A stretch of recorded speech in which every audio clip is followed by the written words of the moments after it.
un profesor excepcional, cuya dedicación hacia sus alumnos se ha mantenido a lo largo de muchos años. Constantemente busca superarse en el desarrollo de recursos pedagógicos, lo que demuestra su compromiso con la enseñanza. Su labor en el campo del conocimiento de la filosofía mexicana es admirable. Este es uno de los tantos comentarios de nuestros estudiantes por los pasillos de nuestra universidad, doctor. Hoy conversaremos con el doctor Gabriel Vargas Lozano. ¿Cómo está, doctor? ¿Qué tal? Mucho gusto. Qué bueno estar aquí. Es para nosotros un placer estar hoy aquí, platicar con usted.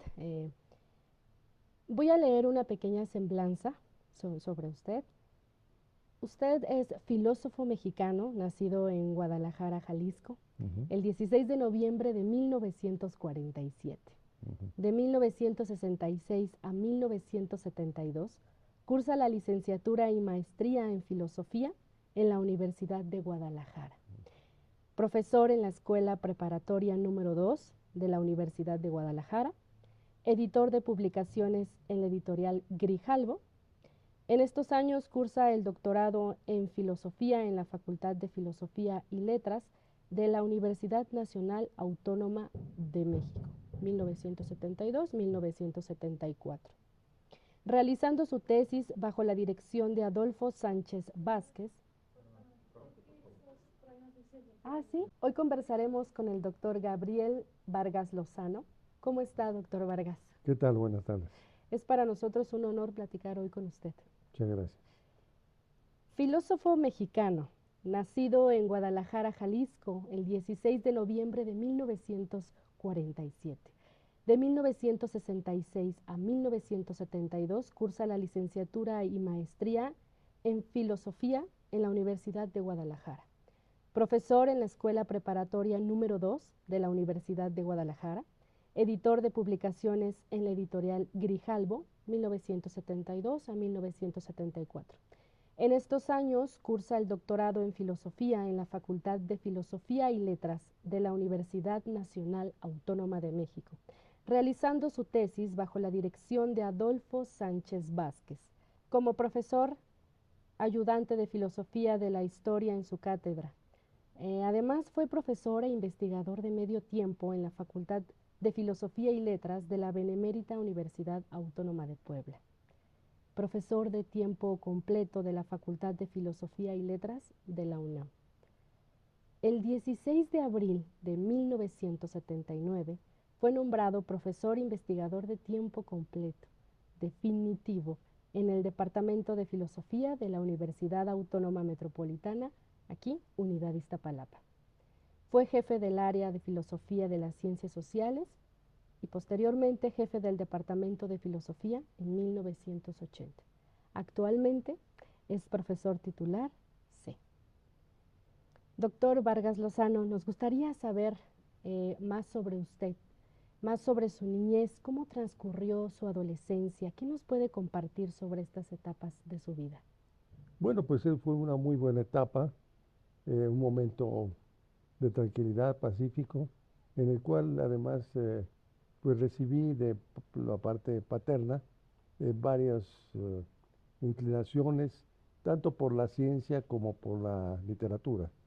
En realidad mi padre estaba muy interesado por la literatura y por la política también. Entonces, y por la ciencia. Entonces recibí estas, digamos, informaciones. Así que una infancia buena, ¿no? Tranquila, en donde pues transcurrió las primeras épocas de la secundaria, la primaria, secundaria, preparatoria, una muy buena preparatoria, porque hasta algunos profesor por ejemplo, nos citaba los domingos para reflexionar sobre libros de literatura. En lugar de ir a misa, ¿no? Y en lugar de hacer otras cosas, él le gustaba que nos reuniéramos. Así que era un entusiasta. Entonces en la preparatoria fue buena porque allí encontré buenos profesores que me inclinaron hacia las humanidades, aunque también tenía una vocación hacia las ciencias, hacia la medicina sobre todo. Y entonces podríamos decir que ahí fue su primer contacto que tuvo con la filosofía, en la preparatoria, doctor? Sí, sí, el director mismo de la preparatoria le gustaba muchísimo la filosofía. Él era abogado, pero estaba muy actualizado. Íbamos y comprábamos libros muy baratos, por cierto, libros muy buenos, pero muy baratos. Y después íbamos a tomar un café y platicar con el director y con los profesores, etcétera. Al grado de que cuando terminé mi preparatoria, él me dijo, ¿y por qué no vienes a dar clases? Pero Mm, como si yo apenas acabo de salir, pero vente, porque hacían falta. No debí de hacerlo, pero en fin, lo hice y eh, empecé a dar clases ya muy pronto. Ahí podemos decir que tuvo el primer contacto con la docencia, por así Con la decirlo. docencia muy tembloroso y para tratar de estudiar. La docencia fue muy importante porque uno tiene que preparar las clases y tiene que saber, ¿no? Saber más que los alumnos por lo pronto, ¿no? Cuando los alumnos preguntan y dicen cosas, bueno, uno tiene que saber. Bueno, eso cuando empieza uno. Allá, ahora finalmente, si me preguntan algo que no sé, les digo, pues no sé, pues esperen, voy a investigar. Y se acabó, no hay problema. Pero cuando empieza uno, ahí está este tema, ¿no? Sí, es doctor. Como bien hemos mencionado, usted cursó su carrera en la Universidad de Guadalajara, pero ¿cómo transcurrió la vida de usted, de un estudiante en la carrera de filosofía? ¿Cuáles eran las áreas que más le llamaban la atención a usted? Sí, primero, cómo decidí entrar a filosofía, ¿no? Porque yo hice un estudio de las diferentes disciplinas. De mi casa me decían, tienes que estudiar filosofía. No, tienes que estudiar medicina, Ujú. porque esa sí puede ser importante. Pero eso de la filosofía, pues, será, digamos, un pasatiempo, no es algo que debes profesionalmente. Pero me gustaba también mucho la literatura. Entonces empecé a analizar todas las carreras y resulta que nada más me quedaron dos, literatura y filosofía. Ujú. Y entonces dije, pues me voy a filosofía. Claro, con un cierto enojo por parte de la familia, diciendo, bueno, ¿de qué vas a vivir? ¿De filósofo o qué? Los filósofos que viven, bueno, por lo menos doy clases, ¿no? Doy clases en alguna parte. Pero era un poco un interés, una vocación, por la literatura y por la filosofía. Ok, doctor. ¿Cómo llega a la UAM? ¿Qué ambiente y condiciones se encuentra en esta universidad cuando usted llega aquí? Bueno, yo era profesor de tiempo completo de la Facultad de Filosofía Mm, y allí pues, podía haberme quedado. Pero había un grupo de profesores, amigos, que quería fortalecer un poco con varios profesores el área de filosofía. El primero que hizo fue el doctor Luis Villoro, que fue el fundador de la división y que él estuvo contratando a personas. Luego salieron ya los concursos, ¿no? mm, Entonces me hablaron y me dijeron, eh, entre otros el doctor Jorge Martínez, me dijo, bueno, ¿por qué no entras a un concurso? A ver si lo ganas. Y entonces entré a un concurso, lo gané, creo que por una nariz lo gané, porque estuvo reñido, pero, y entonces me vi en la necesidad de ver si iba a continuar en la UNAM y renunciar acá a la UAM o no. Entonces empecé a hacer un análisis, vi que había aquí muchas buenas posibilidades, muchas buenas opciones en muchos sentidos, y entonces dije, bueno, pues mejor voy a pedir licencia en la facultad, voy a renunciar a mi plaza y me vengo aquí a esta plaza en la UAM. Creo que hice bien, lo hice muy bien porque es un excelente lugar para el desarrollo de la investigación de la docencia en filosofía. Y sobre todo nos gustaría que también nos dijera, nos platicara, nos compartiera algunos ejemplos de proyectos de investigación en donde usted ha participado, aquellos especialmente donde están más cerca de su corazón, aquellos que tienen un lugar muy especial, doctor. Bueno, muy especial ha sido el tema de la filosofía mexicana y latinoamericana, porque aquí había, y sigue de alguna manera habiendo, no solo aquí, sino en el país, una especie de posición un poco un tanto eurocéntrica, Mm, en el sentido de estudiar solo los grandes filósofos europeos y no estudiar las tradiciones nuestras. Y entonces yo pienso que eso no es correcto, que los estudiantes deben conocer dónde están, cuáles sus, los autores nuestros y cuáles nuestras corrientes. Entonces eso, si usted habla de mi corazón, he estado dedicado en los últimos tiempos a defender la filosofía mexicana y latinoamericana, porque en los planes y programas de estudio solamente se le otorga un trimestre de la carrera. Y entonces en ese trimestre pues casi no se ve nada. Y en la materia es muy grande, porque tendría que empezarse con la filosofía de los pueblos originarios, que durante mucho tiempo fue despreciada. Luego la filosofía también en la colonia, allí tenemos una filósofa literata llamada Sor Juana Inés de la Cruz, entre otros muchos. Y luego en la independencia, la influencia de la Revolución Francesa, la influencia también de España, de ciertas corrientes. Y en la independencia y en la reforma, en la revolución y hasta hoy, detrás del neoliberalismo que ha durado 30 años, existen filósofos que han creado también estas corrientes. Entonces, detrás de todos los momentos históricos hay filosofía. Y eso hay que explicarlos, ¿no? Creo yo. Es importante, creo yo. Porque no puede ser que un estudiante sepa todo lo que se quiera de Kant y de Hegel y nada de nosotros, ¿no? Nada de nuestros pensadores y pensadoras, ¿no? Doctor, en 2018, en el gobierno de Felipe Calderón, se eliminó la filosofía en la educación media superior. ¿Qué es lo que sucede después, doctor?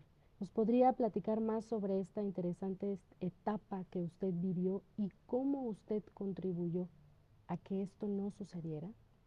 Sí, en el 2008 nos dimos cuenta de que habían quitado las materias de filosofía, ética, estética, lógica, y también la literatura convertida en comunicación, o sea, ni siquiera literatura. Entonces, nosotros consideramos que esto pues no era aceptable. Realmente nuestros estudiantes han tenido estos cursos y mal que bien tienen mucho mejor formación que en otros ámbitos. Por ejemplo, en Estados Unidos o en Inglaterra no existe en el medio superior filosofía. Pero un profesor norteamericano me explicaba, donde existe es en las escuelas privadas, en donde pagan mucho. O sea, filosofía sí estudian entonces los que pueden pagar. En cambio, la gente no. Entonces, ¿cuál es la formación? Entonces, pues puramente técnica, ¿no? Técnica. Y eso es lo que querían hacer aquí, una formación tecnocrática.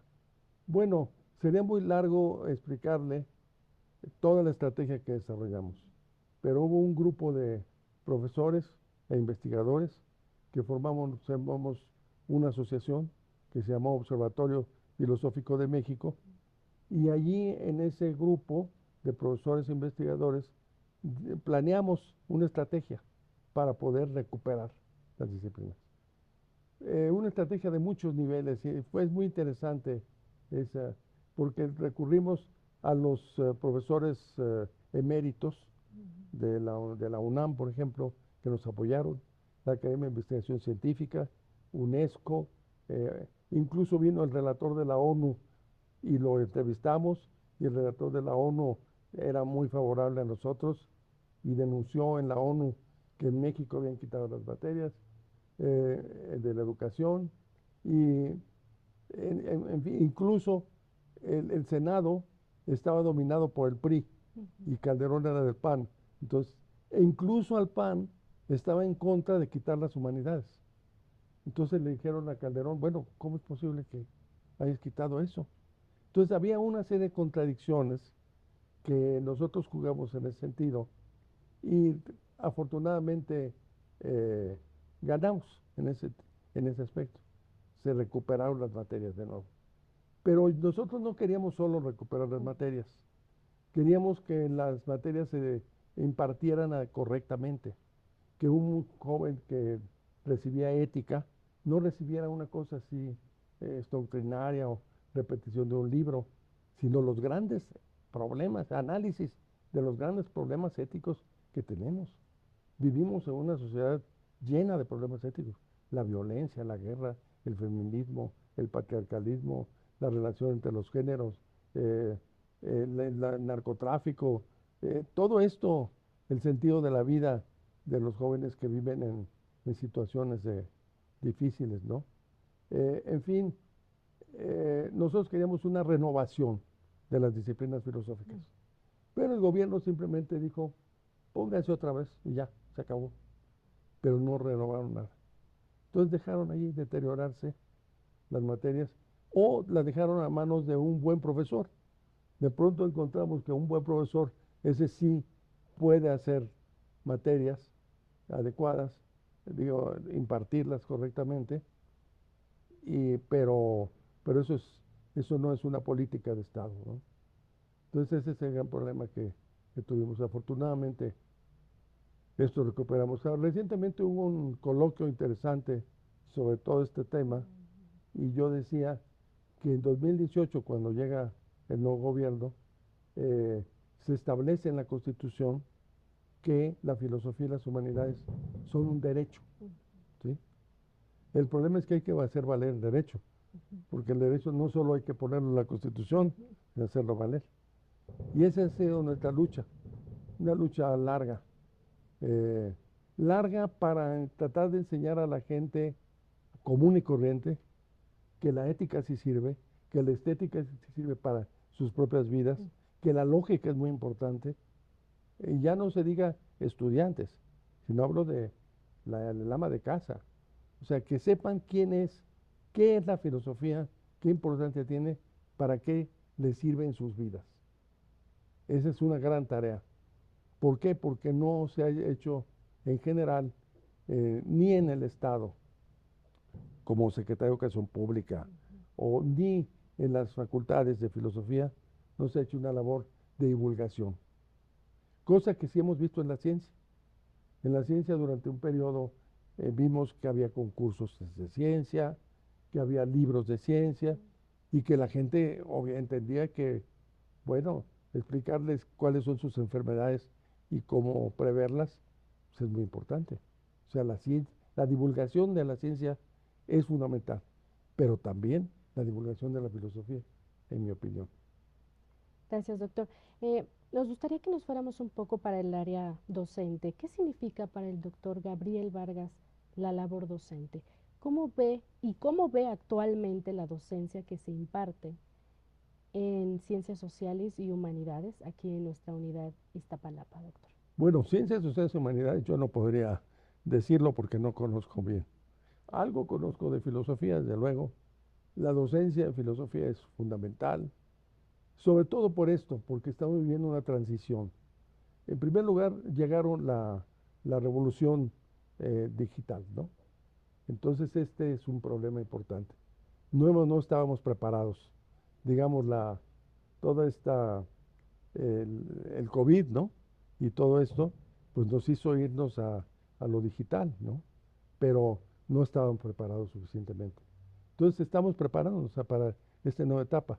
Y luego también los estudiantes han transformado mucho sus formas de conocimiento y también tenemos que aplicarlos. Entonces yo pienso que es necesario una constante renovación de la docencia, y, pero más ahora, más ahora. Necesitamos una reflexión profunda sobre cómo sería la docencia actual, cómo poder llegar a los estudiantes y hacer que los estudiantes entiendan que sus disciplinas son importantes y que son fascinantes e importantes. Ya cuando el estudiante se mete a algo en serio, pues ya cumplió la docencia en su papel. Cuando yo salgo de una materia y digo, esta materia sí me sirvió y es muy importante, pues el profesor puede brincar de gusto. Así es, doctor. Sabemos que usted ha realizado diferentes acciones destacadas propias de la difusión de la filosofía y aquí también en la UAM Iztapalapa, sobre todo. Una de ellas nos gustaría que nos platicara cuál fue su participación en la Feria del Libro en el Zócalo, doctor. Bueno, eso fue muy interesante porque fue una iniciativa tanto de nuestro grupo, de aquí creamos un centro de difusión de la filosofía, ¿no? El Centro de Documentación en Filosofía Latinoamericana Ibérica, que ya tiene 29 años de actividades. Y dentro de esas actividades, una de ellas fue, ¿por qué no hacemos una labor de difusión? Entonces fuimos a hablar con el encargado de la cultura en la Ciudad de México en 2016 y en la Feria Internacional del Libro, justamente en el asta bandera, pusieron, se puso una serie de fotografías con una serie de eh, lemas, o más, no lemas, sino un relato de cuál es la propuesta de cada uno de los autores. Y fue muy importante, porque mucha gente vio, no sabía, algunas gentes me decían, bueno, yo nunca he visto quién es un filósofo, quién es un filósofo. Entonces veían las fotografías, leían lo que era, la importancia que tenía, y realmente fue una labor de divulgación importante. Pero fue la única.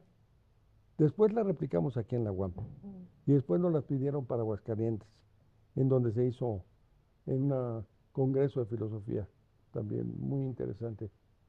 Pero fue realmente importante. Ojalá y cada año se hiciera esto. ¿Quiénes estaban? Estaba una selección, porque no podíamos poner a todos. Hicimos primero una selección de 100 filósofos y filósofas pensadores, no solo filósofos estrictamente. ¿Quiénes estaban? Bueno, estaban allí los Sor Juana Inés de la Cruz, estaba allí Rosario Castellanos, Graciela Hierro, de feminista, eh, filósofos del exilio español, José Gaos, Ramón Xirao, de la filosofía del mexicano, dentro de allí también Luis Villoro, Emilio Uranga, quienes plantearon en los 50 una filosofía del mexicano, Samuel Ramos. Luego después nuestros filósofos posteriores, como Sánchez Vázquez, dentro del marxismo, Leopoldo Sea, la filosofía latinoamericana. Y nosotros pusimos básicamente a los que ya habían muerto, para que los vivos no nos reclamaran de que no estaban allí, ¿no? Aunque hay muchos vivos que pueden estar allí plenamente, ¿no? Pero para que no hubiera problema. Y entonces hubo un diseño muy bueno del hijo de Vicente Rojo en plena Plaza de la Constitución y con muy realmente con muy buen éxito, un gran éxito. Y aquí mismo en la UAM, aquí mismo en la UAM, después de habernos puesto la exposición, algunos compañeros trabajadores me dijeron, me gustó mucho, me pareció interesante. Y eso es la divulgación. Es necesario, pues, docencia, es necesario renovar la docencia. Investigación, qué tipo de investigación se hace. Y divulgación. Esas son las tres grandes funciones de la universidad. Y no hemos hecho mucha divulgación. Esa es una tarea pendiente. Doctor, y bueno, continuando con la Sí. divulgación, ¿cómo se encuentra la divulgación de la filosofía en los últimos 10 años, doctor, para usted? Que nos pudiera hablar más al respecto. Bueno, ese es el problema, de que yo creo que en la investigación científica sí hay divulgación y debe haberla, pero en la filosofía nos hace falta. Sí, entonces eso yo se los he reclamado a todos los colegas cuando cuando he tenido oportunidad, cuando he sido presidente de la Asociación Filosófica de México, y les he dicho, bueno, estamos a hacer algo al respecto. Y sobre todo ahora que los estudiantes manejan mucho la cuestión de Internet, pues en lugar de estar chateando allí cosas, pues que pongan a hacer cosas de filosofía, que hay cosas muy bonitas e interesantes. Doctor, nos gustaría que nos dijera algún consejo, algunos consejos para todo nuestro estudiantado interesado en cursar un plan de estudios en filosofía. ¿Algún consejo? Bueno, primero que tiene que tener vocación, ¿no? Interés auténtico en la filosofía. no sabrán, cuando empieza, uno no sabe bien toda la disciplina, ¿no? Pero puedo interesarles en la reflexión, en el análisis, en ciertas obras filosóficas que empezó a leer. Y yo creo que como en toda carrera, cuando uno empieza algo, tiene uno que seguir hasta donde dé. O sea, no tener, digamos, metas cortas. Tener metas lo más largas que se pueda. Hacer todo el esfuerzo posible. Y yo creo que la gente, si se propone cosas, las hace. Yo siento. Hasta donde dé sus capacidades, ¿no? Y que hay gente muy capaz. Hay gente aquí en nuestro país, gente muy capaz y que desgraciadamente luego las, se los llevan a otras partes, ¿no? Nosotros no. Ahora, yo he visto aquí en nuestro departamento un crecimiento extraordinariamente importante de filosofía. Así que a los estudiantes que tomen las carreras en serio, o sea, que tomen su formación en serio, su investigación. No es algo superficial, no es de broma, es algo vital. Entonces, si esto es así, adelante. Si solamente vienen, digamos, superficialmente, si no tienen interés, solo a pasar el rato, pues no tiene sentido, ¿no? No tiene caso. Sí, es doctor. Me gustaría leer una frase que yo creo que le va a parecer muy familiar y hablar al respecto. El humanista de la UAM será distinguido con la medalla Fray Alonso de la Veracruz 2022. ¿Nos podría compartir qué sintió en ese momento, doctor, tan importante de su vida? Bueno, pues es la máxima premiación que hace la comunidad filosófica, así que el hecho de que me hayan elegido, pues realmente me sorprendió porque fue eh, producto de ellos hicieron una auscultación entre los anteriores expresidentes, entre los profesores filósofos distinguidos y me eligieron. Entonces realmente fue para mí una gran satisfacción. Qué bueno. Sí, incluso cuando me lo otorgaron el año pasado en el Congreso Internacional de Filosofía que se hizo en, em, en Guanajuato, ¿no? Allí yo hice una conferencia sobre filosofía y poder, el tema de la relación filosofía y poder, que parece que les gustó mucho, ¿sí? Así que incluso lo publiqué en un librito último que saqué, llamado Filosofía y Poder, y que pues realmente ese es el punto clave, ¿no? La filosofía, es curioso, en los últimos años o no aparece en la vida pública o, es, o se pretende eliminar de la educación. Y esto es grave. Por lo tanto, la filosofía tiene que manifestar un poder, ¿sí? Poder epistémico, o sea, poder reflexionar sobre la realidad y poder para poder tener presencia en la cultura, en la sociedad mexicana. O sea, que los grandes problemas se debatan realmente con razones, con argumentos y con filosofía. Hace falta, hace falta una dimensión filosófica en la vida pública. Y eso es, aquí mismo en la UAM me fue interesante porque una directora de la División de Ciencias Sociales hizo un libro interdisciplinario sobre los desaparecidos estudiantes de Ayotzinapa, de la Normal Rural Isidro Burgos de Ayotzinapa. Y me dijo a mí, ¿por qué no haces un artículo sobre, sobre este tema, sobre los desaparecidos? Entonces ahí me puso a pensar si la filosofía puede, la sociología puede decir muchas cosas, la política también, etcétera. Pero entonces yo empecé a profundizar un poco y le hice un artículo que parece que les gustó sobre problemas de ética, ¿no? Los jóvenes, cómo se ven arrastrados en el narcotráfico, el sentido de la vida, que tienen o la falta de educación sobre el sentido de la vida. El hecho de vivir muy rápido, ¿no?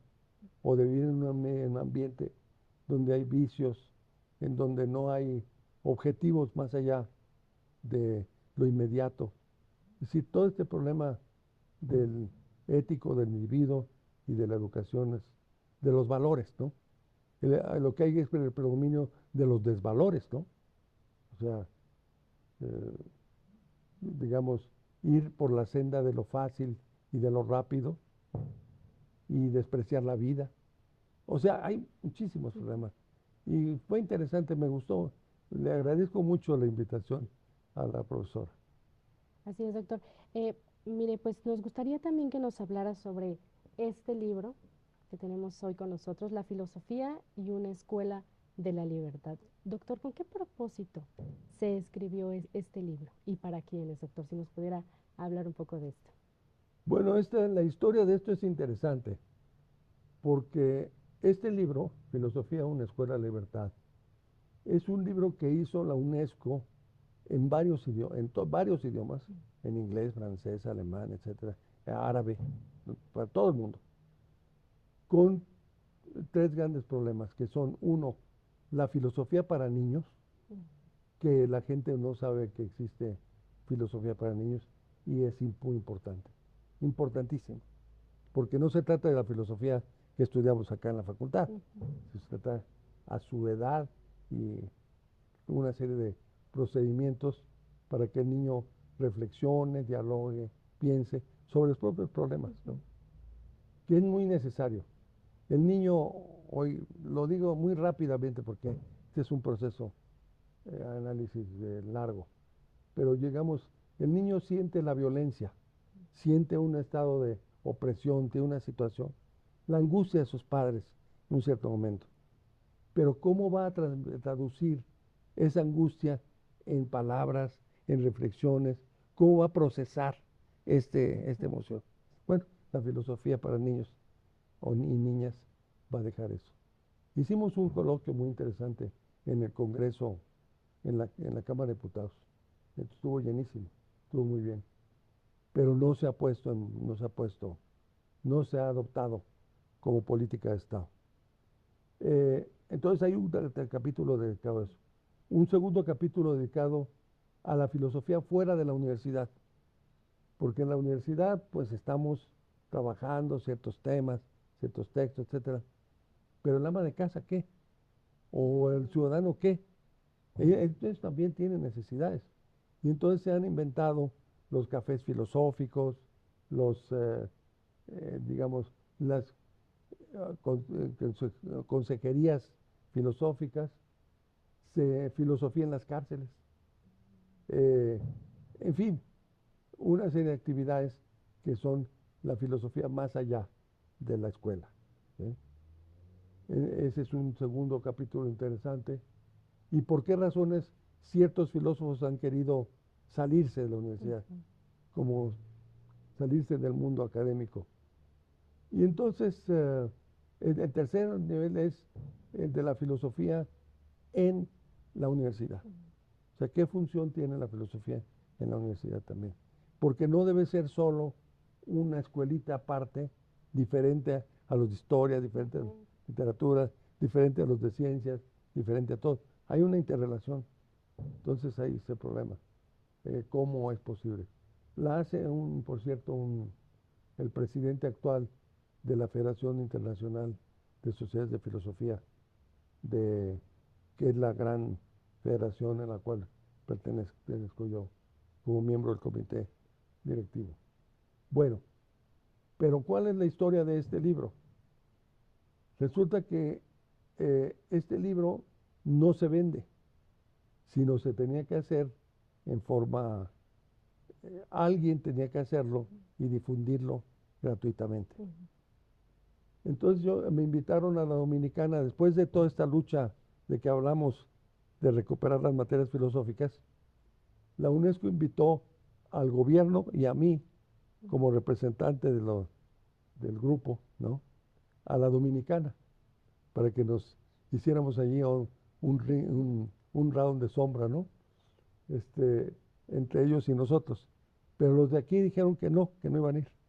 Entonces yo sí fui, expuse toda la temática que hemos tenido, y la directora de filosofía de aquel momento dijo, bueno, necesitamos la edición del libro en español y no tenemos quién, ¿por qué ustedes no lo hacen?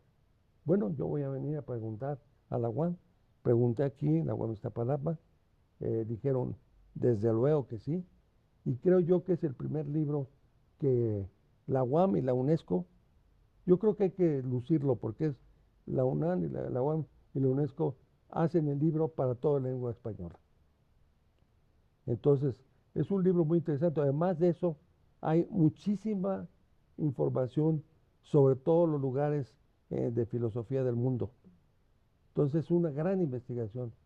La directora jefa de filosofía se llama Moufida Goucha, ya no está, y al no estar, ya se suspendió lo de la filosofía y ahora ya se dedican a otras cosas. Otras cosas que están bien, interesantes también, pero, pero son, ya no le dan tanto énfasis en la difusión de la filosofía en general, como se ha hecho. La UNESCO tiene una tradición filosófica, así que fue un buen momento, fue una distinción muy grande que nos hizo a nosotros, a nuestro centro de documentación, y lo hicieron, y a la UAM mismo, yo creo. Es para la UAM, porque la UAM fue la que propició justamente la publicación de este libro. Y en digital se puede leer para quien sea en la página de nuestra del centro de documentación, que no sé si tienen allí, pero debe tener www.cefilibe.org. Si quiere después lo ponen, porque de ahí se puede bajar, quien sea, quien quiera. Muchísimas gracias, doctor, y sobre todo a nuestra comunidad universitaria, si está interesado en leer este maravilloso libro, La filosofía, una escuela de la libertad. Lo pueden adquirir en nuestras librerías de todas nuestras unidades o también, como nos lo menciona el doctor, por medio digital es gratuito. Sí, así es.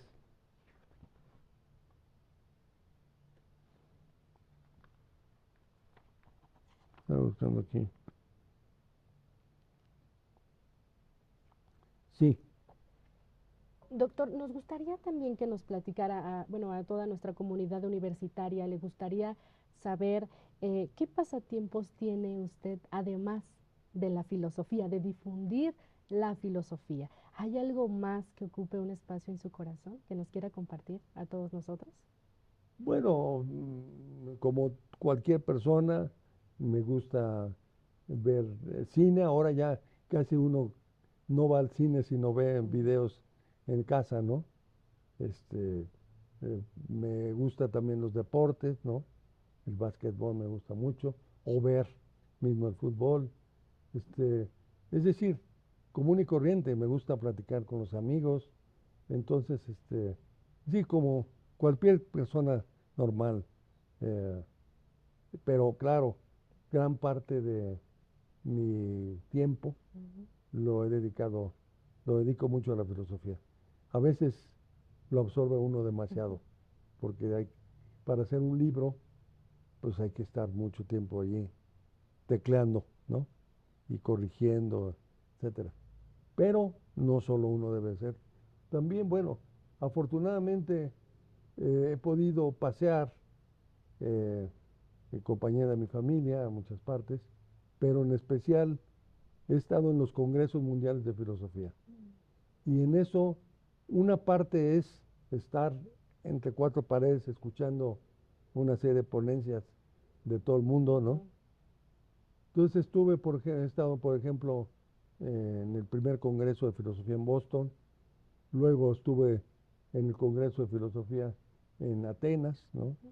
Y luego, entonces uno no solo va a la universidad, sino va uno a Atenas y no puede ir al Partenón, pues ¿cómo? O los lugares ahí bonitos. He estado también en Corea también, Hemos estado en China, en el Congreso Mundiales de China, y China también tiene cosas muy interesantes y está a la vanguardia en muchos asuntos. Eh, Hemos estado también en, bueno, muchas, y luego me han invitado también por ejemplo, me invitaron en Turquía, ¿no? A una ciudad que hizo un congreso sobre la filosofía en la ciudad. Fue muy interesante porque yo hice una conferencia sobre cómo la filosofía puede reflexionar sobre la ciudad. Y les prometí que de pronto íbamos a hacer uno aquí en México. Promesa que no he cumplido porque no he tenido opción de hacerlo, pero espero hacerlo. Pero bueno, tuvimos muy buena recepción, sí, al grado que el presidente municipal allí de Bursa, una ciudad muy grande con enormes cosas, nos invita y nos invitó a una comida especial, ¿sí? Así que fue muy interesante. En Turquía, en Estambul, fue maravilloso, ¿no? Así que aprovechando la filosofía, he estado yendo.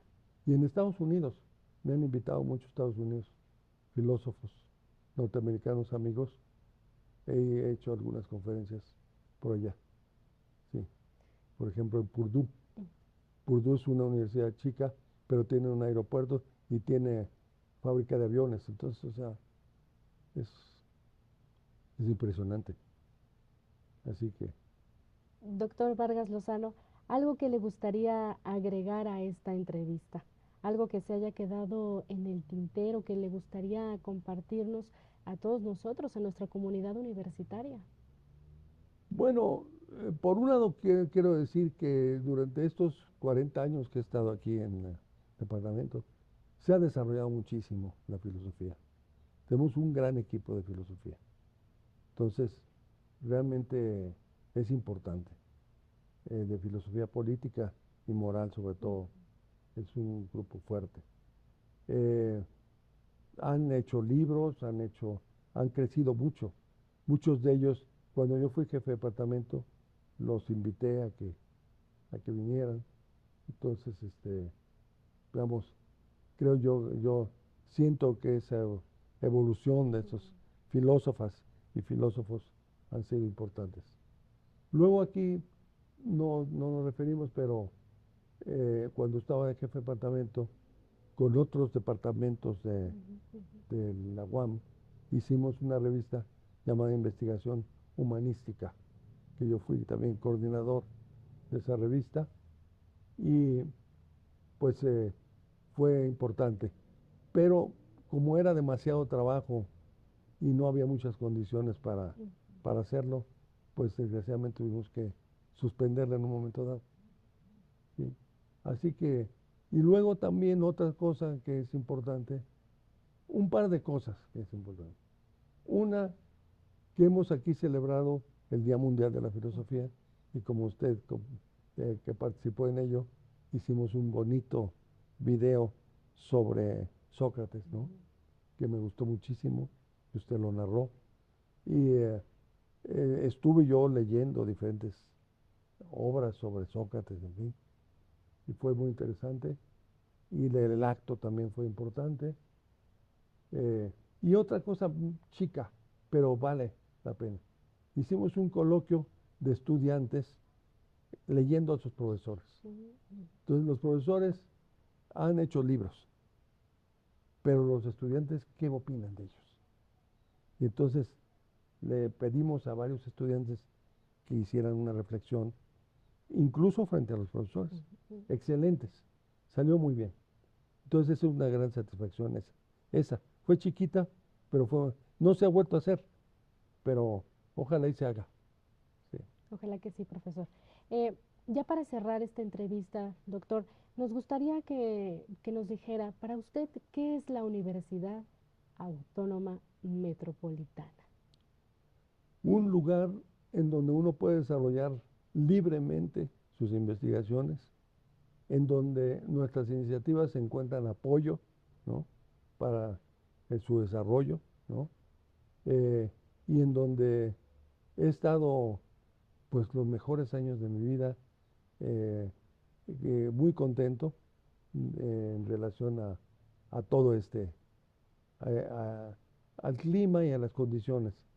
La universidad es un lugar precioso, es un lugar de jóvenes, un lugar de pensamiento, un lugar en donde ve uno cine, teatro, puede comer, puede estar aquí. Yo no cambiaré por nada, es nuestro oasis. Ya sale uno y bueno, ya empiezan los problemas. Ya, ya, ya es la ciudad, ya es otra cosa, ¿no? Pero, y bueno, sobre todo, no es que sea un mundo idílico, pero el hecho de que haya reglas que se cumplan y que haya una convivencia correcta entre profesores y estudiantes o entre ellos mismos, pues es un lugar que podemos, bueno, el acto de docencia, decía un maestro Joaquín Xirau, filósofo exiliado, es un acto también de amor, ¿no? Es también el amor hacia la sabiduría, hacia la cultura y hacia las personas que uno eh, trata de orientar.